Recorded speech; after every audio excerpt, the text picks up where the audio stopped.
ఓం శ్రీ లక్ష్మీ గణపతయే నమః. ధర్మయోగధార చూస్తున్నటువంటి ప్రేక్షకులందరికీ కూడా ఆ లక్ష్మీ గణపతి స్వామివారి ఆశీస్సులు కలగాలని కోరుకుంటూ ఈరోజు మన వీడియోలో వైశాఖ మాసం యొక్క విశిష్టత, ఈ వైశాఖ మాసంలో ఏ పర్వదినాలు వస్తున్నాయి, వాటిల్ని వేదోక్తంగా శాస్త్రోక్తంగా ఎలా జరుపుకోవాలి అనేటువంటి విషయాలను ఒకసారి పరిశీలిద్దాం. వైశాఖ మాసంలో ముందుగా వచ్చేటువంటి అద్భుతమైన పర్వదినం అక్షయ తృతీయ. దీనిని అక్షతదియ అని కూడా పిలుస్తూ ఉంటారు. అక్షయము అంటే ఎప్పటికీ కూడా నాశనం లేకుండా అనంతంగా వస్తూ ఉండటము. అక్షయ పాత్ర అంటూ ఉంటారు, అంటే ఎంత తీసినా ఆ పాత్రలోంచి ఆ పదార్థం వస్తూ ఉంటుంది. అటువంటి తృతీయ అంటే ఈరోజు చేసేటువంటి పనుల వల్ల అనంతమైనటువంటి పుణ్యం.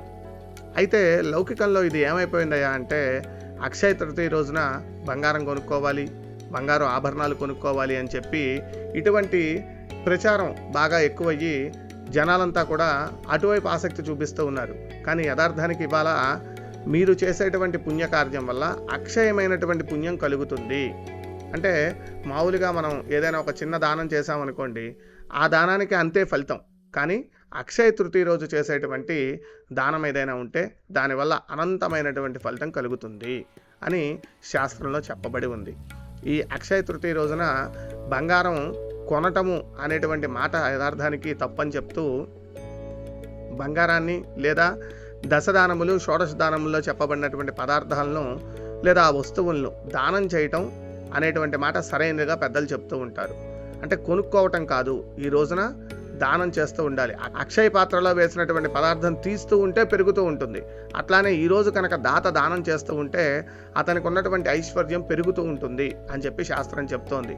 ఈరోజే సింహాచలంలో ఆ నరసింహస్వామి వారికి చందనోత్సవము అని చేస్తూ ఉంటారు. ఈ ఒక్కరోజే అంటే ఎప్పుడూ కూడా ఆయన ఆ చందనపు పూతతో ఉంటాడు. నారసింహ ఉగ్ర రూపాన్ని శాంతింపజేయడానికి ఆయనకి ఆ చందన అలంకారం చేస్తూ ఉంటారు. అటువంటి అక్షయ తృతీయ రోజున ఆయనకి చందనం పూసి అలా ఆ చందనాన్ని ఇంతకుముందు పూసినటువంటి చందనాన్ని భక్తులకు ప్రసాదంగా ఇస్తూ ఈ చందనంలో ఉన్నటువంటి స్వామిని మరలా వచ్చే సంవత్సరం వరకు అట్లానే చందనం మీద చందనం అట్లా పూస్తూ భక్తులు దర్శనం చేసుకుంటూ ఉంటారు.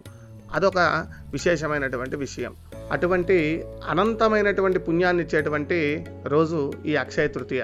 ఈ రోజున దశదానాదుల్లో చెప్పబడినట్టు గోదానమని, భూదానమని, హిరణ్యదానమని, రజతదానమని ఇట్లా ఏ దానమైనా సరే చెయ్యగలిగితే, లేదా ఒక రాగి పాత్రలో ఉదకం అంటే నీటిని నింపినటువంటి రాగి పాత్ర, అట్లానే గొడుగు, చెప్పులు, మామిడి పండ్లు వీటిని కనుక దానం చేసినట్లయితే అనంతమైనటువంటి పుణ్యం కలుగుతుంది అని చెప్పి శాస్త్రంలో చెప్పబడి ఉంది. ఈ రోజున కొందరు తదియ, బుధవారం తదియ, ఈ రోజున గౌరీ పూజ బుధవారం తదియ ఉందని చెప్పి కొంతమంది విశేషంగా ఆ మాంగళ్య గౌరీ పూజ చేసుకుంటూ ఉంటారు. కన్నడ ప్రాంతంలో అయితే బసవేశ్వర జయంతి అని చెప్పి ఈరోజు ఆ బసవ కళ్యాణం చేస్తూ ఉంటారు.